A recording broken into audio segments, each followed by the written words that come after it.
आप सभी भाई बहनों का आध्यात्मिक ज्ञानात्मक चैनल की ब्रह्म मुहूर्त ज्ञान उपदेश कक्षा में एक बार फिर स्वागत है।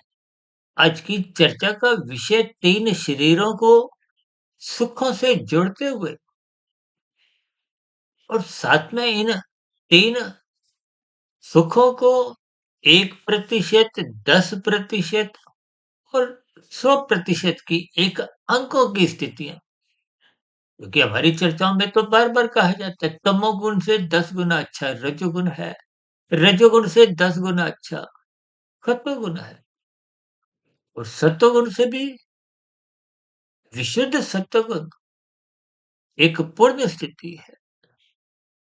देखिए, ये सभी चर्चाएँ हमारी लगभग प्रतिदिन किसी न किसी विषय को आधार में लेते हुए हम करते आए हैं, क्योंकि स्थूल शरीर के स्तर पर आज कलयुग में विषय भोगों के प्रति जो एक आसक्ति है, सुखों को प्राप्त करने की जो एक लोलुपता है, ये एक साधारण मनुष्य में बिगड़ती जा रही है।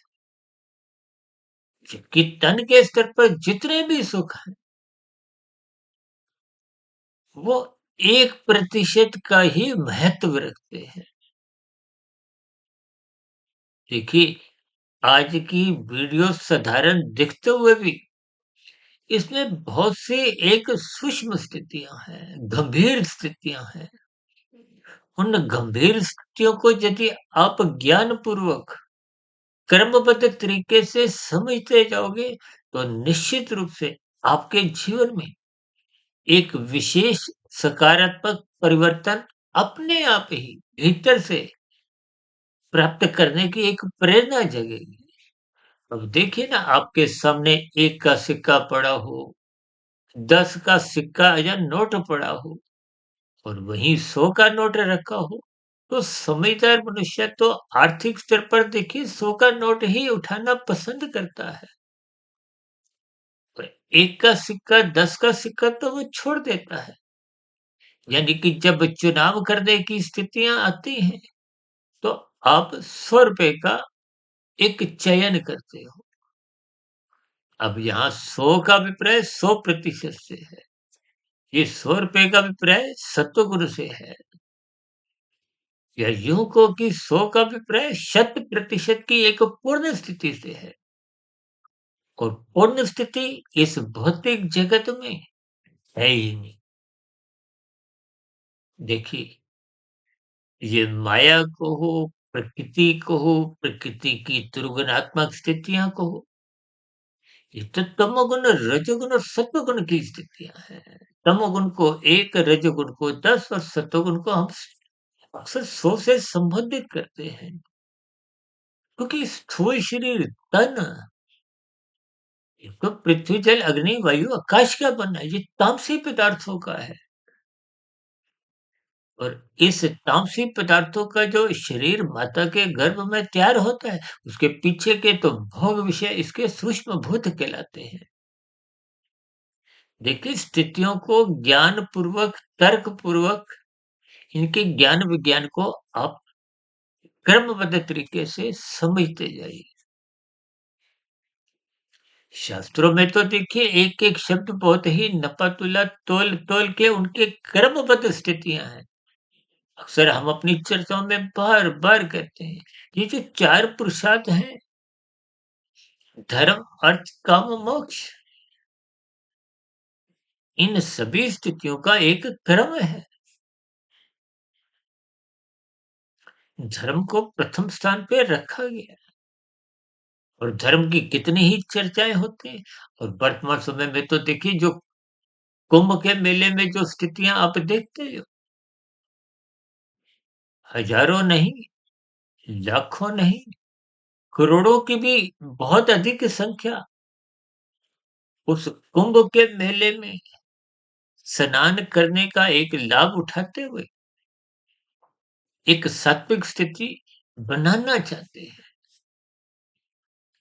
लेकिन सात्विक स्थिति तो देखिए, आपके हमारे जीवन में विशेष रूप से कलयुगी स्थितियों में, आपके हमारे व्यवहार में, आपके हमारे आचरण में, आपकी हमारी दिनचर्या में दिखाई नहीं देती। अक्सर देखिए इन सभी स्थितियों को मनुष्य जब ऊपरी-ऊपरी स्तर पर ही तोलता है, तो कभी-कभी इन सभी बातों का कुछ एक साधारण मनुष्य, विशेष रूप से राजसी स्वभाव के मनुष्य, मेरी इन बातों को बुरा भी मान जाते हैं। देखिए हमारा तो आध्यात्मिक ज्ञानात्मक चैनल है। इस आध्यात्मिक ज्ञानात्मक चैनल पर पिछले लगभग 6 वर्षों से आज तक हमने लिखी 2900 3000 के आसपास वीडियो तो प्रसारित भी कर चुकी है। अक्सर हम इनको ज्ञान कक्षाओं के रूप में प्रसारित करते हैं।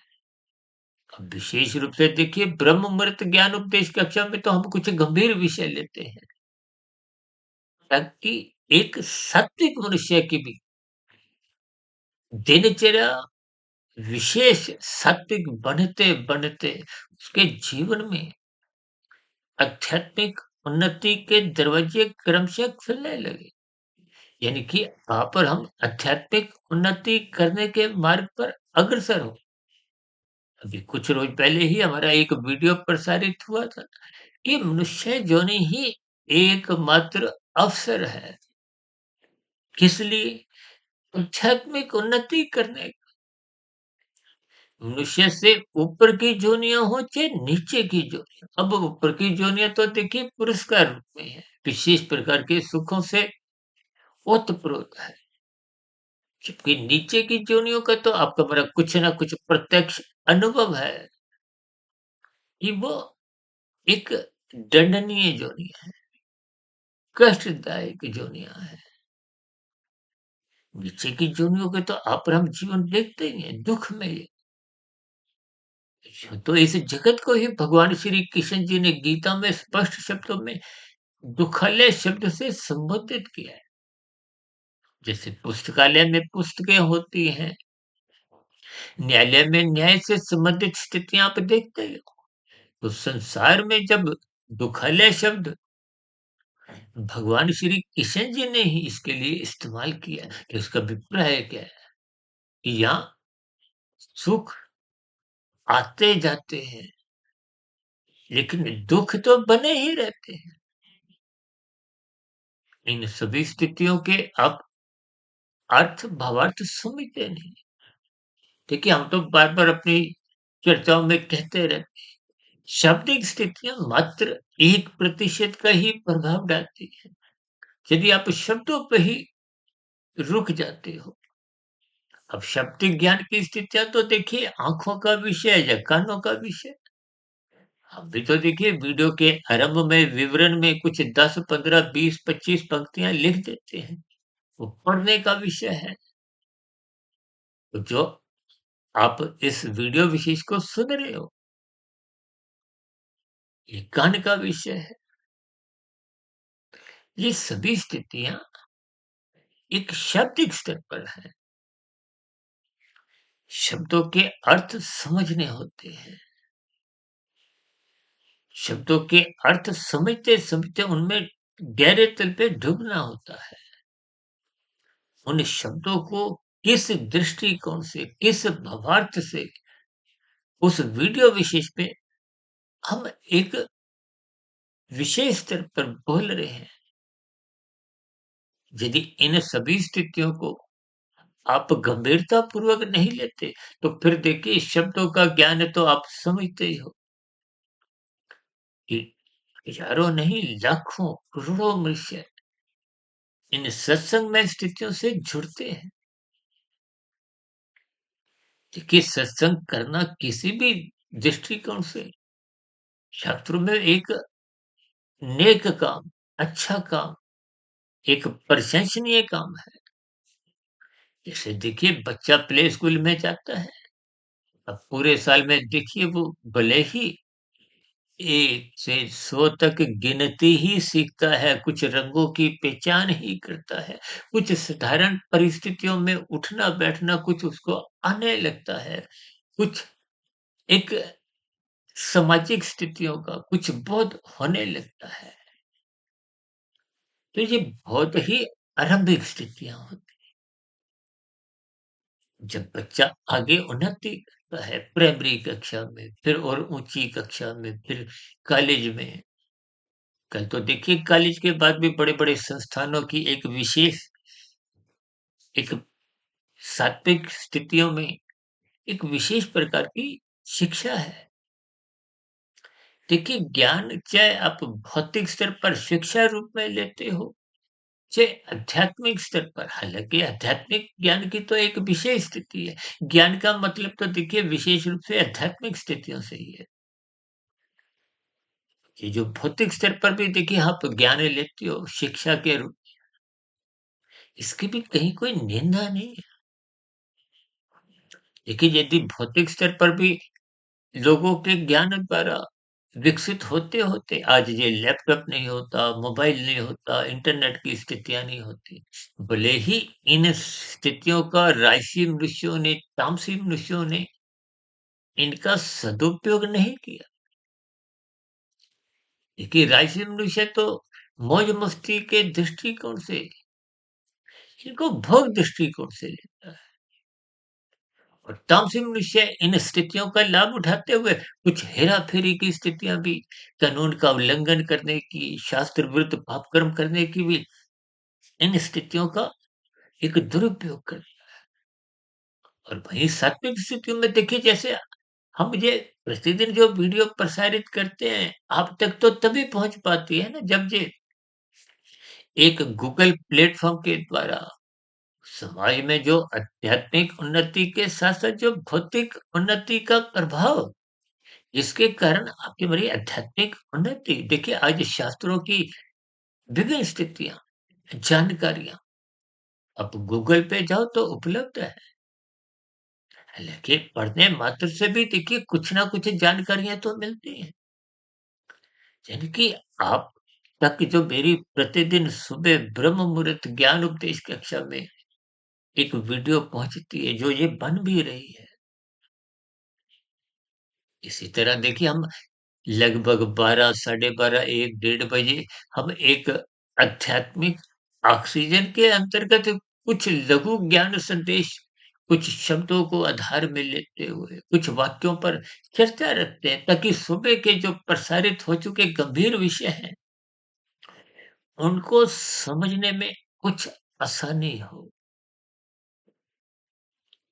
और शाम की संध्या बेला ज्ञान कक्षा में आप भाई-बहनों के कुछ प्रश्नों पर उत्तर देते हुए या संसार की साधारण परिस्थितियाँ जो मेरे संज्ञान में आती हैं, उनको मैं उन संसारी स्थितियों को ही शास्त्रों की बातों से जोड़ते हुए, देखिए हम तो प्रतिदिन प्रकृति के 3 गुणों की रहस्यमय स्थितियों को बार-बार उठाते हैं, क्योंकि ये संपूर्ण जगत माया का पसारा है। माया कहो, प्रकृति के 3 गुण कहो, प्रकृति कहो, भौतिक जगत कहो, इसको एक यंत्र कहो, किसी भी नाम से आप पुकारिए,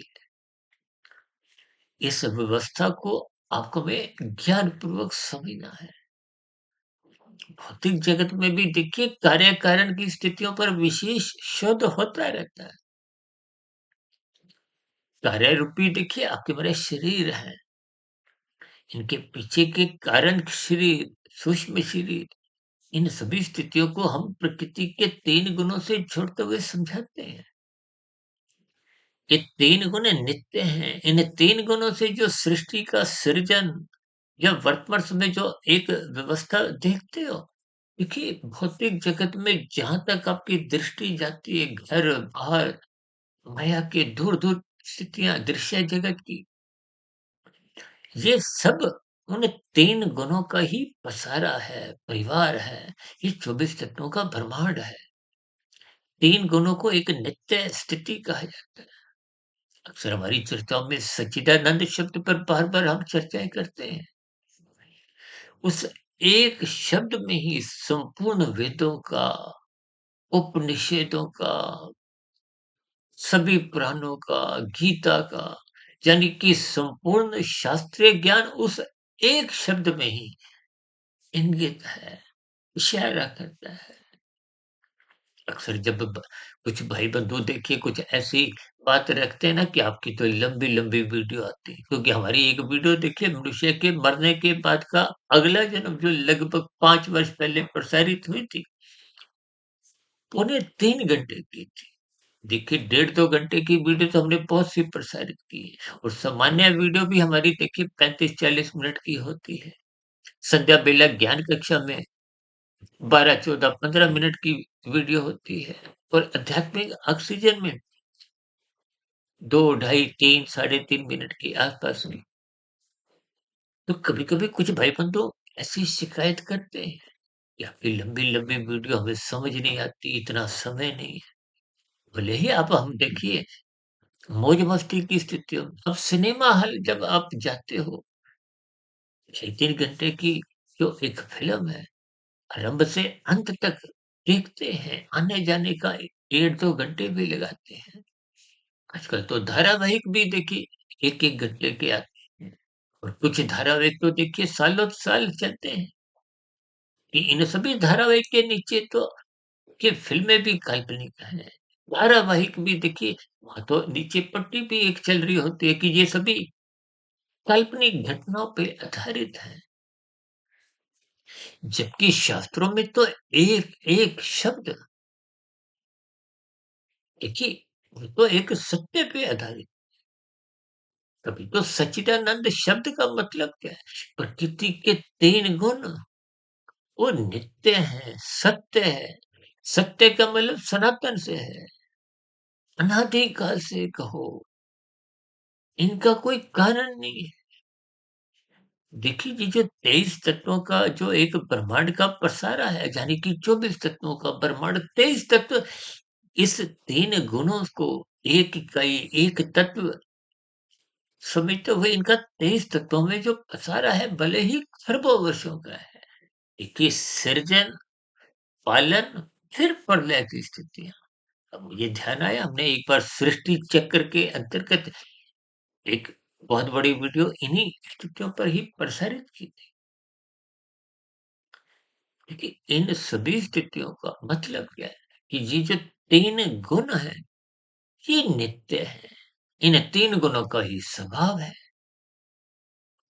तमोगुण को पदार्थों से, रजोगुण को एक क्रिया से और सत्वगुण को ज्ञान से जोड़कर समझा जाता है। पदार्थों का तो सुख आप और हम चाहते हो। तो शरीर भी, मेरा शरीर, आपका शरीर, सबके शरीर भ्रमसी है, पदार्थों के बने हैं। जो जोगी मायातीत हो जाते हैं, उनका शरीर भी इन 5 तत्वों का ही बना है। इसी तरह सूक्ष्म शरीर है, कारण शरीर है। देखिए, जब तक 84 लाख प्रकार की योनियों में कर्मफल सिद्धांत के अंतर्गत आपकी हमारी मुक्ति नहीं होती, तब तो ये बार-बार जन्म-मरण की स्थितियाँ बनती रहती हैं। आज एक जन्म में आपके शरीर की मृत्यु हुई, तो कारण शरीर में जैसा-जैसा क्रमशः संस्कार होगी, उसके आधार पे फिर अगली योनि मिलेगी। अब कुल योनियाँ या कुल शरीर तो 84 लाख प्रकार के हैं। इनमें महत्व केवल आपका और मेरे शरीर मनुष्य योनि का है। ऊपर की योनियाँ या नीचे की योनियों का कोई महत्व नहीं है। ऊपर की योनियाँ भले ही पुरस्कार रूपी हैं, लेकिन साधना करने का कोई अवसर नहीं है। और नीचे की योनियाँ तो देखिए दंडमय योनियाँ। किसी को देखिए 20 साल की सजा उम्र कैद हुई है, तो 1 साल घटा, 2 साल, 3 साल, 10 साल, जब 19, 20 साल होते ही को छोड़ दिया जाता है। वो किया गया अपराध की सजा भुगत लेता है। ये कि नीचे की जो योनियाँ हैं, उन योनियों में भी जब देखिए कब जाना पड़ता है, हम तो बार-बार साधारण स्तर पर समझाते रहते हैं कि मनुष्य जीवन आपकी हमारी योनि कर्म योनि है। कर्म का अभिप्राय कर्मफल सिद्धांत के अंतर्गत जो स्थितियाँ हैं। देखिए आप अच्छे कर्म करते हो, तो पुण्य कर्मों का कर्मशः बनता है। पाप कर्म करते हो, तो पाप कर्मों में देखिए कानून का उल्लंघन से संबंधित स्थितियाँ भी आ जाती हैं। आप लाल बत्ती पे यदि नहीं रुकते तो वो भी एक कानून का उल्लंघन है। आपका हमारा चालान कटता है और कटे हुए चालान से यदि आप किसी अंश में बच जाती हो, किसी भी किंतु-परंतु से, परमात्मा के यहाँ प्रकृति की व्यवस्था में कर्मफल सिद्धांत के अनुसार आप और हम पकड़ लिए जाते हैं। ये जो आजकल देखिए राजनीतिक दलों में जो आज एक शब्द बहुत ही मुफ्त की रेवड़ियाँ अक्सर आपके सुनने में आता है। हम तो अक्सर इस कर्मफल सिद्धांत के अंतर्गत बार-बार इस बात पर जोर देकर समझाते हैं कि देखिए आप ब्याह-शादी में खाओ, किसी भंडारे में, घर में, रेस्टोरेंट में, ये खाया-पिया जो भी स्थितियाँ हैं, वो आपका भला स्वयं के कर्माशय से ही कम होती है। जबकि ज्ञान के अभाव में मनुष्य भ्रममय स्थितियों में उलझ जाता है। उलझ कब जाता है? कि वो सत्संग नहीं करता। तो मेरी आत्मा, आपकी आत्मा सबकी ही ज्ञान स्वरूप है। वीडियो कहते हैं 3 यार वीडियो होगी तो इनमें भी कोई नया ज्ञान नहीं है। वेद, शास्त्र, उपनिषद, पुराण, गीता इनमें भी कोई नया ज्ञान नहीं। ये सब ज्ञानमय स्थितियाँ आपके भीतर आत्मा में पहले से ही है। ये तो वो सच्चिदानंद शब्द में सत्य शब्द प्रकृति के 3 गुण उनके लिए आता है और उन 3 गुणों से ही 24 तत्वों का ब्रह्मांड है जिसमें आपके मेरा देखिए ये 24 तत्वों की आपका मेरा एक पिंड है। 5 तत्वों का पृथ्वी, जल, अग्नि, वायु, आकाश का ये शरीर, स्थूल शरीर तन है। जिनकी भोगों को प्राप्ति के लिए आप और हम मारामारी करते हैं, कानून का उल्लंघन करते हैं, शास्त्र विरुद्ध पाप कर्म करते हैं। इनको तो देखिए 1% क्योंकि ये तामसी सुख है, तन के सुख है, भोग विषयों के सुख है, जिनके कारण आपका हमारा माता के गर्भ में शरीर का निर्माण होता है।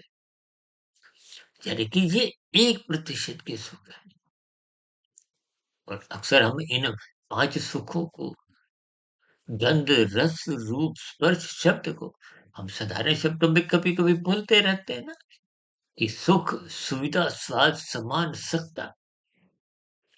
देखिए ये जो मान-सम्मान की स्थितियाँ हैं, मानसिक स्तर पर जो आप और हम खुश होते हैं, अच्छा पद मिल गया, अच्छी नौकरी मिल गई, समाज में कुछ वाह-वाही हो गई, ये मानसिक स्तर की सुख है कि सूक्ष्म शरीर 17 तत्वों का है, स्थूल शरीर 5 तत्वों का है और कारण शरीर एक कर्ता भाव से, एक तत्व, अहंकार तत्व से है। ये 3 शरीरों का 24 तत्वों का एक पिंड है। ब्रह्मांड का एक छोटा-सा एक नमूना है। और उसमें 84 लाख प्रकार की योनियाँ हैं। मनुष्य योनि पाकर देखिए तन के स्तर पर सुखों को 1% के बराबर ही आपको हमें महत्व देना है। और आज मनुष्य इसको 1% नहीं, 10% नहीं, 50 नहीं, 100% महत्व दे रहा है।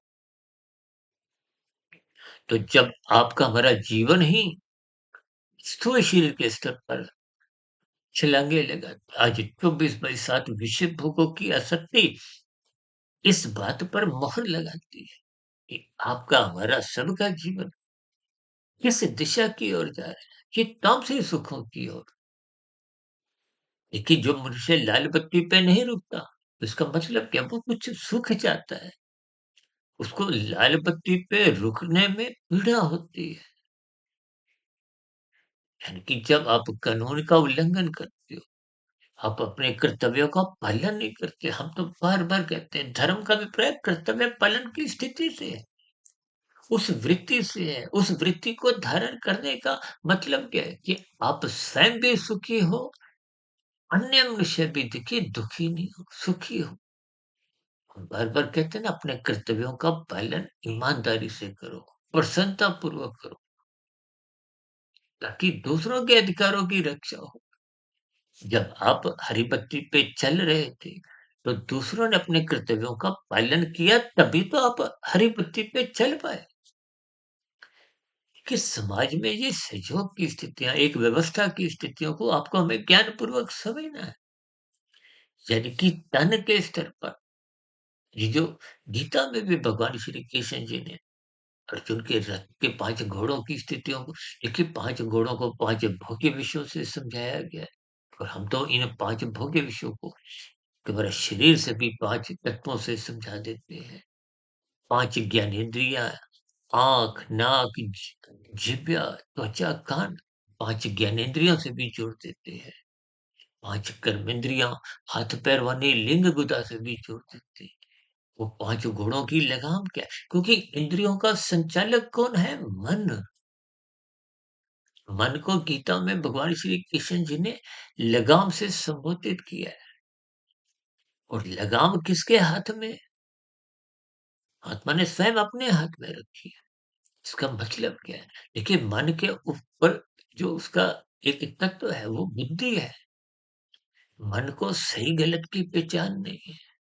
बुद्धि सही गलत की पहचान रखती है, लेकिन वो पहचान तो तभी उसको बन पाती है जब वो सत्संग करती है। बुद्धि रूपी बल्ब जगा रहता है। यदि बुद्धि को सत्संग रूपी खुराक नहीं मिलती, और खुराक कब मिलती है? जब आप ब्रह्म मुहूर्त में उठते हो या योग को सत्वगुण का संग करते हो। देखिए शास्त्र तो बार-बार कहते हैं, तमोगुण, रजोगुण, ये दोनों गुण बांधते हैं। कि सत्वगुण को बांधने का नहीं, उसको मुक्तिदायक कहा गया। और सत्वगुण का आप संग नहीं करते, सत्संग नहीं करते। देखिए लोग सत्संग के शब्द को ही एक विशेष वृद्धावस्था से जोड़ देते हैं। देखिए बच्चे को भी प्रकाश चाहिए, युवक को भी प्रकाश चाहिए। शाम को अंधकार होते ही आप और हम अपने घरों में बल्ब ट्यूब इसीलिए तो जलाते हैं कि अंधकार में तन ठोकरें खाता है। जब अंधेरे में तन ठोकरें खाता है, तो बुद्धि रूपी बल्ब यदि बंद होगा, तो बुद्धि मन को नियंत्रण नहीं रख सकती। मन फिर जैसे इंद्रियां भागती हैं। देखिए आपकी गाड़ी में यदि ब्रेक नहीं होगी, ये ब्रेक का मतलब सत्वगुण से है। यदि ब्रेक ही नहीं होगी तो आपको जहाँ रुकना होगा आप रुक नहीं पाओगे। आज संसार में विषय भोगों के प्रति आप रुकते नहीं, वही आपका पतन का कारण बनती है। स्थूल शरीर के स्तर पर रोगग्रस्त स्थितियाँ बनती हैं। आज ब्याह-शादियों में आपका खाना-पीना इतना गहरे तल पे बिगड़ता जा रहा है। देखिए राजसी स्थितियाँ भी जब अमर्यादित होती हैं, तो स्थूल शरीर के स्तर पर विभिन्न प्रकार के रोग उत्पन्न होते हैं। आज रोगों के कारण ही अस्पतालों की संख्या बढ़ती जा रही है। भोग विषय बिगड़ते जा रहे हैं। छीना-झपटी के कारण न्यायालयों की संख्या बढ़ती जा रही है। रोगों की संख्या बढ़ती जा रही है, इसलिए तो आपके हमारे घरों के आस-पास दवाइयों की दुकानें पहले 1 आध कोई होती थी, अब 2 तो 4-4 10-10 हो रही। ये सभी स्थितियों की कुछ ज्ञान संदेश आपको समझने चाहिए। जब आर्थिक स्तर पर आप 100 का नोट उठाना पसंद करते हो, ये 100 के नोट का भी प्राय देखिए। आप जब कार्यशील को शुद्ध करते हो, तो आत्मा के ऊपर जो एक ज्ञानमय स्थिति है, वो मूल स्वरूप में सिद्ध हो जाती है। क्योंकि जब देखिए, कोई शरीर के स्तर पर आप विषय भोगों को ही 100% महत्व देते हो, तो कर्माशय और संस्कार तो तामसी राशि ही बनते हैं। यदि आप विहित कर्म करते हो, कानून के अंतर्गत कर्म करते हो, शास्त्र सम्मत कर्म करते हो, तो आप राजसी स्थितियों में हो। यदि आप छीना-झपटी करते हो, तो आप तामसी स्थितियों में हो।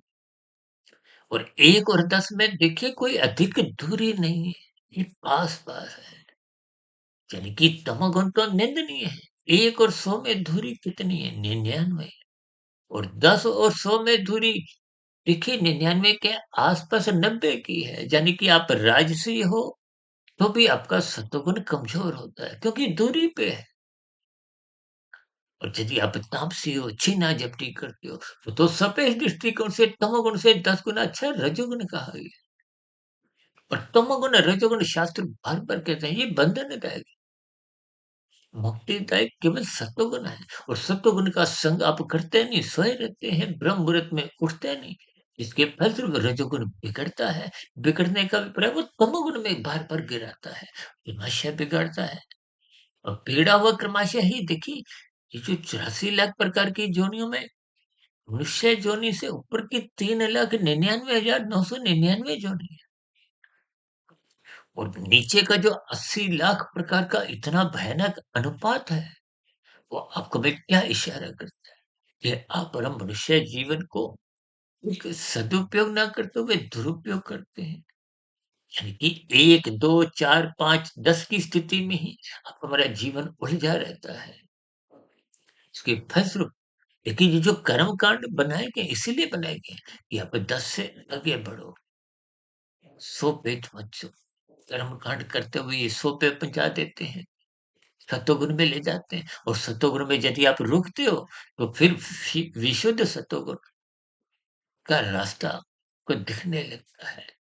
फिर आपके जीवन में कर्म योग, ज्ञान योग, भक्ति योग की ये योग का मतलब क्या है? जब आपका परमात्मा से एक प्रीति के भाव जगते हैं, संसार को पाने की इच्छा समाप्त हो जाती है। जब इच्छा ही नहीं रहती तो निष्काम भाव से कर्म होते हैं। यानी कि कर्म जो फल पाने की इच्छा से हो रहा था, उसमें अब फल की इच्छा समाप्त हो, अब योग की स्थितियाँ बनती हैं। योग क्या है? कर्म योग। और आगे की स्थिति क्या है? ज्ञान योग। और आगे की स्थिति क्या है? भक्ति योग। योग की स्थितियाँ ही कारण शरीर में शुभ संस्कार बनाते हैं। शुभ संस्कार बनते हुए पहले के बुरे संस्कार जो राशि तामसी स्थितियों में धक्का देते थे, उसको कमज़ोर करते हैं। तो फिर ऐसी स्थितियों में जब कारण शरीर शुद्ध होने लगता है, तो आत्मा का जो मूल प्रकाश है, वो अपनी मूल स्थिति में आने लगता है। तो आत्मा परमात्मा का सजातीय संबंध, परमात्मा आनंद स्वरूप सत्ता है। तो आत्मा को आनंद की झलकें मिलती है। वो एक 100% की स्थिति है। देखिए, 1, 10, 100 इन सभी स्थितियों को परमात्मा की प्रेरणा से, गुरुओं के आशीर्वाद से, ब्रह्म मुहूर्त समय विशेष में आप भाई-बहनों के सहयोग से इन सभी स्थितियों पर हम कुछ प्रकाश डालने का प्रयास करें। क्योंकि मैं भी स्वयं एक मायाबद की स्थिति में ही होने के कारण कभी-कभी समझाने में कुछ अपूर्णता बनी रहती है। लेकिन आप इन सभी स्थितियों को तर्कपूर्वक, अर्थपूर्वक, भावार्थपूर्वक इन सभी किए गए विश्लेषण पर आप भी चिंतन करें। आपके मन में भी कोई प्रश्न उठ रहा हो, या मेरी कही गई बातें आपको तर्कसंगत, आधी-अधूरी लगती हो, या मेरी कही गई बात को आपकी किसी प्रकार की कोई आपत्ति हो, इन सभी स्थितियों का नीचे दिए गए कमेंट्स बॉक्स पर सदा ही स्वागत है। चर्चा विशेष को हम यहीं विराम देते हैं। अब सुधीर भाटिया फकीर को इजाजत दें। दिन में मिलेंगे आध्यात्मिक ऑक्सीजन की लघु ज्ञान संदेश में, और शाम को सर्व कल्याण वृक्ष की प्रश्नोत्तर ज्ञान कक्षा में। तक आप सुधीर भाटिया फकीर को इजाजत दें। इस वीडियो को सुनने के लिए आप सभी भाई बहनों का बहुत बहुत धन्यवाद।